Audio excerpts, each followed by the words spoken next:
નમસ્કાર દર્શક મિત્રો, આપણે નિહાળીશું સિટી લાઈન ન્યૂઝ ચેનલમાં આજના મુખ્ય સમાચારો.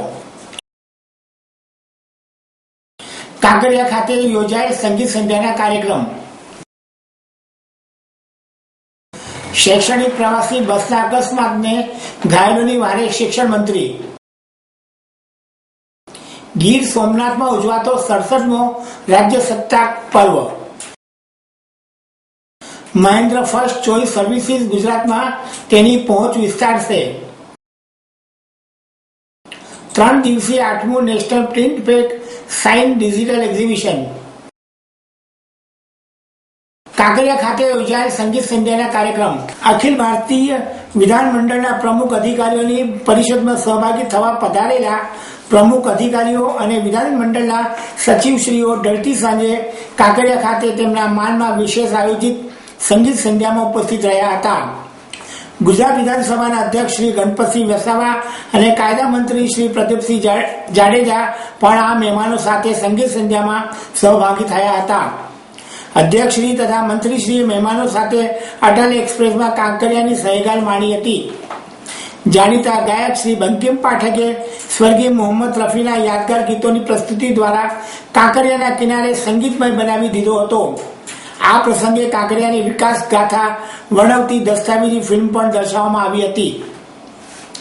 આ પ્રસંગે ગુજરાત વિધાનસભાના ડેપ્યુટી સ્પીકર શ્રી આત્મારામભાઈ પરમાર, વિધાનસભા દંડક શ્રી પંકજભાઈ દેસાઈ, લોકસભાના સેક્રેટરી જનરલ શ્રી અનુપ મિશ્રા અને રાજ્યના સભા સેક્રેટરી જનરલ શ્રી શમશેર શરીફ, અમદાવાદના mayor Shri Gautambhai Shah, deputy mayor Shri Pramodaben Sutariya, municipal commissioner Shri D Thara, municipal councillor શ્રીઓ, અધિકારીઓ તથા પદાધિકારીઓ પણ ઉપસ્થિત રહ્યા હતા.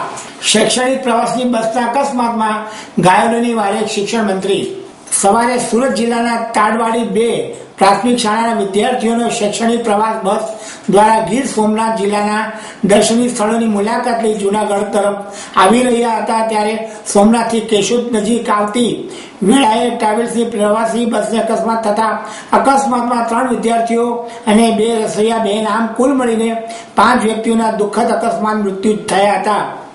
જેમના નામ ચંપાબેન વિનુભાઈ રાજકોટ, રસોઈયા પ્રેમીલાબેન દિનેશભાઈ રસોઈયા રાજકોટ અને ભાવનાબેન છેલાભાઈ, નિશાબેન મગનભાઈ અને દિયાબેન ઉધવભાઈ નામની 3 વિદ્યાર્થીઓના મૃત્યુ થયા હતા.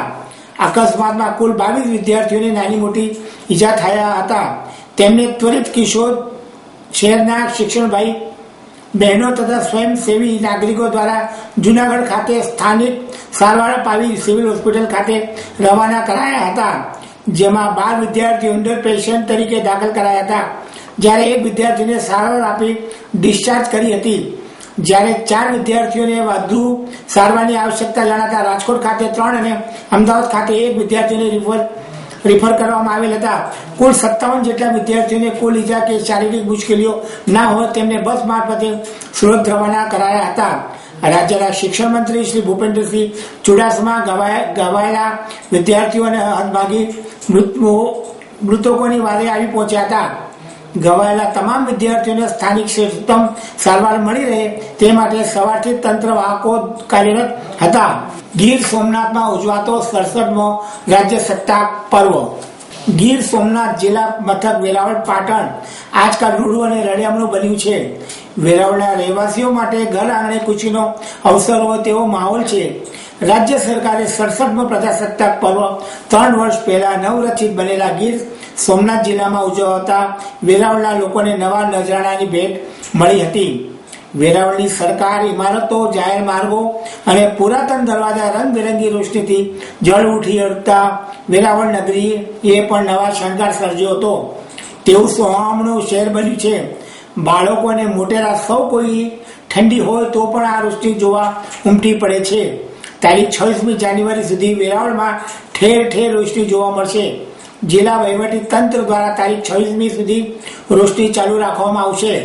જેમાં પાટણ દરવાજો, civil hospital, circuit house, doctor Rajendra Bhuvan road, collector કચેરી, જિલ્લા પંચાયત એસપી કચેરી, પ્રાંત કચેરી, મામલતદાર કચેરી, ટ્રેઝરી કચેરી, નગરપાલિકા બિલ્ડિંગ અને અન્ય જાહેર ઇમારતો પણ રોશની છે. સોમનાથ મંદિર પટાંગણામાં વીઆઈપી ગેસ્ટ હાઉસ વિસ્તારમાં થીમ આધારિત વિશેષ રોશની સળગાવવામાં આવશે. આ રોશની જોવી એક લાવો બની રહે છે. આ ઉપરાંત જ્યાં મુખ્ય કાર્યક્રમો થવાના છે તે સદભાવના ગ્રાઉન્ડ, રેવોન ગ્રાઉન્ડ સહિતના સ્થળોને પણ રોશનીથી શણગારેલા છે. મહિન્દ્રા ફર્સ્ટ ચોઇસ સર્વિસીસ ગુજરાતમાં તેની પહોંચ વિસ્તારશે. 60 શેરથી વધુ 100 વર્કશોપનો સમાવેશ ધરાવતા રાષ્ટ્રીય નેટવર્ક સાથેના મલ્ટી બ્રાન્ડ કાર સર્વિસ વર્કશોપની ભારતની અગ્રણી શૃંખલા મહિન્દ્રા ફર્સ્ટ ચોઇસ સર્વિસીસ દ્વારા આજે ગુજરાતમાં તેની પહોંચ વિસ્તારવાની યોજના જાહેર કરવામાં આવી હતી. MFCની રાજ્ય માટે વૃદ્ધિની યોજના હેઠળ માર્ચ 2017 સુધીમાં 35 નવા વર્કશોપ સ્થાપવાનું લક્ષ્ય છે. કંપની ગુજરાતમાં મલ્ટી બ્રાન્ડ કાર સર્વિસિંગ વેપાર માટે ઉત્તમ સંભાવના ધરાવે છે અને સંપૂર્ણ રાજ્યમાં વિવિધ ઈચ્છુક પાર્ટીઓ પાસેથી અરજીઓ મંગાવવામાં આવે છે. MFCF IM ડીલરો સ્વતંત્ર કાર વર્કશોપ અને અન્ય વાહન સંબંધી વેપારો અને બિન વાહન વેપારોમાં હાલ સંકળાયેલા હોય તેમની પાસેથી ફ્રેન્ચાઇઝીસ ભાગીદારી ચાહે છે. અમને MFC માટે વ્યૂહાત્મક બજાર ગુજરાતમાં અમારું નેટવર્ક વધુ વિસ્તારવાની ખુશી છે. અમારું ખાસ કરીને અમારા spare parts management model franchises માટે વેપાર મોડેલને મજબૂત પ્રતિસાદ મળ્યો છે અને અમે દેશભરમાં આ મોડેલ હવે વિસ્તારવા માંગીએ છીએ. અમારી નેટવર્કની શક્તિ વધારવા સાથે અમને અમારા ફ્રેન્ચાઇઝી ભાગીદારો અને સાથે ગ્રાહકોને પણ ઉચ્ચ મૂલ્ય આપવા માટે અમે આત્મવિશ્વાસ છે. અમે મજબૂત વેપાર સાહસિક ક્ષમતા સાથેના યોગ્ય ભાગીદારી જોઈ રહ્યા છીએ. અમારા ભાગીદારો પાસે કાર માલિકોની ઉત્તમ સર્વિસ અનુભવ આપવામાં મદદરૂપ થવા માટે મજબૂત MFCS સિસ્ટમ સાથે સ્થાનિક પ્રભાવોને સમજવા ઉપરાંત ક્ષમતા ધરાવવાની જરૂર છે. મહિન્દ્રા ફર્સ્ટ ચોઇસ સર્વિસીસ લિમિટેડના માર્કેટિંગ અને ફ્રેન્ચાઇઝી ડેવલપમેન્ટના હેડ આલોક કપૂરે જણાવ્યું હતું. FFCS 16.9 અબજ મહિન્દ્રા ગ્રુપની સંપૂર્ણ માલિકીની સબસિડી છે, જેને ફ્રેન્ચાઇઝીસ ઓપરેટર ફોકો વર્કશોપ મારફત છેલ્લા 1 વર્ષમાં ઝડપથી તેનું નેટવર્ક વિસ્તાર્યું છે. તારીખ 31 ડિસેમ્બર 2015ના રોજ કંપનીના 14 રાજ્યમાં 97 વર્કશોપ છે. હમણાં સુધી 20,000 કરોડથી પણ વધુનો કાર સર્વિસીસ ઉદ્યોગ IM ડીલરો અને સ્વતંત્ર ગેરેજો વચ્ચે એક સમાન વહેંચાયેલો છે. જોકે વર્તમાન સમયમાં બદલાતી ગ્રાહકોની જરૂરતો અને ઝડપથી ઉત્ક્રાંતિ પામતી વાહન ટેકનોલોજી સાથે દેશની કાર વસ્તીમાં બેસુમાર વૃદ્ધિ થઈ રહી છે, જેને લઈ મલ્ટી બ્રાન્ડ કાર વર્કશોપ શૃંખલા જેમ કે MFCS ગતિ હાંસલ કરી છે. MFCAS 3,60,000 કારનું સર્વિસિંગ કર્યું છે અને દેશભરમાંથી તેને ઉત્તમ પ્રતિસાદ મળી રહ્યો છે. Head marketing and business development at Mahindra first choice services. जो ये गुजरात में आपका प्लान महिंद्रा फर्स्ट चॉइस है, क्या है पूरा कॉन्सेप्ट और आप किस तरह से गुजरात में आगे बढ़ने चाहिए? Mahindra first choice services Mahindra group की महिंद्रा एंड महिंद्रा लिमिटेड की 100% सब्सिडी कंपनी है. हम लोग मल्टी ब्रांड कार सर्विसिंग में संलग्न हैं. मल्टी ब्रांड कार सर्विसिंग का मतलब है कि हम हर एक ब्रांड की गाड़ियों की सर्विसिंग करते हैं. जनरली ये देखा गया है कि जब कस्टमर्स नई गाड़ी खरीदते हैं तो जब तक उनकी फ्री सर्विस मिलती रहती है तब तक वो OEM डीलरशिप में जाते रहते हैं. उसके बाद वो बाहर देखते हैं कि कहाँ और अच्छी सर्विस मिल सकती है, तो उसमें हमारा प्रयोग वहाँ पर होता है. और अभी भारत में हमारे 100 वर्कशॉप ऑलरेडी चल रहे हैं.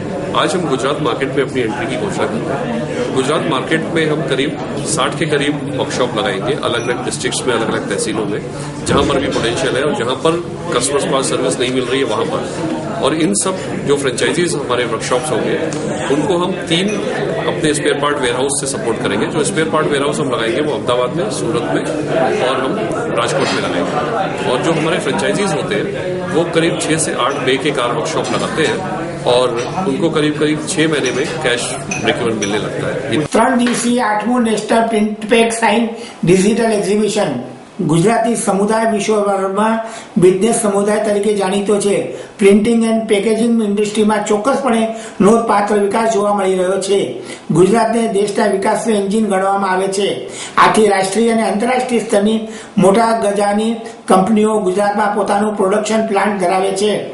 All India federation of master પ્રિન્ટરના વાઇસ પ્રેસિડેન્ટ WPT જગતાપે કહ્યું હતું કે હું પરમાર એક્ઝિબિશનની સમગ્ર ટીમને આ પ્રિન્ટ પેક સાઇન ડિજિટલ 2016ને અપ્રતિમ સફળતાના માર્ગે લઈ જવા બદલ અભિનંદન આપું છું. મને આશા છે કે આપણે આપણું યોગદાન વડાપ્રધાન મોદીના મેક ઇન ઇન્ડિયા કેમ્પેનમાં વિવિધ પ્રકારના પ્રિન્ટિંગ ઇક્વિપમેન્ટ અને ટૂલ્સના ઉત્પાદન દ્વારા આપી શકીશું. N Parmar exhibition print packaging સેગમેન્ટમાં પુરોગામી એક્ઝિબિશન ઓર્ગેનાઇઝેશન તરીકે સ્થાન ધરાવે છે. વર્ષ 2000થી તેઓ એક્ઝિબિશન તેમજ સ્થાનિક ભાષામાં પ્રિન્ટિંગ સમાચાર તરીકે પ્રિન્ટ જર્નલ આ ઇન્ડસ્ટ્રીને પોતાની સેવા આપે છે. પ્રિન્ટ પેક સાઇન ડિજિટલ 2016 આ શ્રેણીની 8મી એડિશન છે. આ વર્ષે ઇન્ટરનેશનલ એક્ઝિબિશન AES ગ્રાઉન્ડ ખાતે 22 થી 24 જાન્યુઆરી દરમિયાન યોજાશે. એન પરમાર એક્ઝિબિશનના માર્કેટિંગ ડિરેક્ટર નરેન્દ્ર પરમારે કહ્યું હતું કે અમને એ વાતનું ગૌરવ છે કે ઇન્ડસ્ટ્રી લીડર્સ સાથે નેટવર્કિંગની તકો સર્જવાનું અમને ગૌરવ છે અને આ સાથે પ્રિન્ટિંગ ઇન્ડસ્ટ્રી માટે નવા બિઝનેસની તકો વધારવામાં પણ અમે સક્ષમ રહ્યા છીએ. અમે આ ઉપરાંત ડિસિઝન મેકર્સ સાથે પ્રત્યક્ષ ચર્ચા આગળ વધારવામાં પ્રયાસ છીએ તેમજ પ્રિન્ટિંગ ઇન્ડસ્ટ્રી ડીલર્સ અને વિતરકોની નવી ચેનલ વધારવા માટે કાર્યરત છીએ. અમદાવાદ પ્રિન્ટિંગ પ્રેસ એસોસિએશનના પ્રમુખ શ્રી શંભુભાઈ પટેલે કહ્યું હતું કે પ્રિન્ટ ઓફ પ્રોફેશનલ્સ માટે વિકાસની વ્યાપક તકો ઊભી થયેલી છે. ગુજરાતમાં 10,000 જેટલા સ્મોલ મીડિયમ અને લાર્જ સ્કેલના પ્રિન્ટિંગ પ્રેસ છે. 3,000 કોરુગેશન પ્લાન્ટ અને 500થી વધુ કાર્ડબોર્ડ પેકેજિંગ પ્રિન્ટર્સ અસ્તિત્વમાં છે. આ એક્ઝિબિશન B2B અને B2C ઇન્ટરેક્શન માટેનું અતુલ્ય અદ્ભુત પ્લેટફોર્મ છે. એક્ઝિબિશનના વિશાળ રેન્જમાં વિવિધ પ્રોડક્ટ અને મશીન્સ જેમ કે signage printing, digital printing, post press machines, જૂના યુઝ આયાતી મશીનો, envelope making machines, ID card manufacturing મશીનો વગેરે પ્રદર્શિત કરવામાં આવશે. નરેન્દ્ર પરમાર છું. પ્રિન્ટિંગ ઇન્ડસ્ટ્રીમાં છેલ્લા 36 વર્ષથી કામ કરું છું. 2002થી હું એક્ઝિબિશન ઓર્ગેનાઇઝ કરું છું, જેમાં આ વખતનું એક્ઝિબિશન એ 8મું એક્ઝિબિશન છે. અત્યાર સુધીમાં હું 2000, 2002, 2005, 2008, 2012, 2014, 2015માં એક્ઝિબિશન કરી ચૂક્યું છું. મારા પ્રદર્શનોમાં પ્રિન્ટિંગ ઇન્ડસ્ટ્રીના તમામ સેગમેન્ટને અમે લોકો આવરી લેતા હોઈએ છીએ, જેમાં printing, packaging, book binding, digital printing અત્યારે જે લેટેસ્ટ ટ્રેન્ડ છે તે બધાની મશીનરી અને ટેકનોલોજીને ડિસ્પ્લે કરવામાં આવે છે. એ સિવાય પ્રિન્ટિંગ થયા બાદ એને વેલ્યુ એડિશન માટે શું પ્રોસેસ કરાય, જે અત્યારે લેટેસ્ટ ટેકનોલોજીમાં આપણે જોઈએ તો સ્ક્રીન પ્રિન્ટિંગ દ્વારા યુવી અને યુવી પ્રિન્ટિંગમાં અલગ અલગ ઇફેક્ટ જે આપવામાં આવે છે એ ઇફેક્ટનો પણ અહીંયા આગળ અમે ડિસ્પ્લે કરવામાં આવે છે. જે મશીન પર લાઈવ પ્રિન્ટિંગ થયેલા જોબની ઉપર શું વિશેષ થઈ શકે છે એ બધી વસ્તુઓ અહીંયા કેટલા સ્ટોલ્સ છે. આ વખતે લગભગ 70 જેટલા સ્ટોલ છે. સરેરાશ આપણા 70થી 100ની વચ્ચે હોય છે. અત્યારે મંદીનો માહોલ હોવા છતાં પણ 70 પાર્ટીઓ અત્યારે અહીંયા આગળ ભાગ લઈ રહેલી છે. સ્પોન્સર કોણ છે? મેઇન સ્પોન્સર એમાં ખાસ અમારે પેલું હોતું નથી, પણ અમારા જે એક્ઝિબિશનમાં કહીએ તો ગુજરાતના 2 મોટા ડીલરો જે મશીનરીનું કામ કરે છે એ લોકો રાવલ ટ્રેડિંગ કંપની અને પંકજ ટ્રેડિંગ કંપની, જે લોકો પાસે સરેરાશ 8થી 10 પાર્ટીઓના એજન્સી હોય છે, એ લોકો પોતાના પ્રિન્સિપલ્સને અહીંયા લાવી અને એમની મશીનરી અને પ્રોડક્ટને રજૂ કરતા. કેટલા દિવસના આવે આ એક્ઝિબિશન આજે 22 તારીખે શરૂ થયું છે. 22, 23 અને 24 એમ 3 દિવસ આ પ્રદર્શન રહેશે અને આમાં સમગ્ર ગુજરાતમાંથી લગભગ 8થી 10,000 પ્રિન્ટર મુલાકાતીઓ આમાં મુલાકાત લેતા હોય છે. તે કેવો સહકાર મળે? પ્રિન્ટરોનો ખૂબ સારો સહકાર મળે છે. મારું જે પ્રિન્ટિંગ સમાચાર મેગેઝિન છે 15 વર્ષથી ચાલે છે, ગુજરાતી માસિક છે અને જે પ્રિન્ટિંગ ઇન્ડસ્ટ્રી માટે ગુજરાત માટે તો એકમાત્ર મેગેઝિન છે અને જે તમને પ્રિન્ટિંગ ઇન્ડસ્ટ્રીમાં લેટેસ્ટ ડેવલપમેન્ટ્સનું એમાં નોલેજ આપતી હોય છે. આપ નિહાળતા રહો સિટી લાઇન ન્યૂઝ ચેનલ. આ હતા આજના મુખ્ય સમાચારો.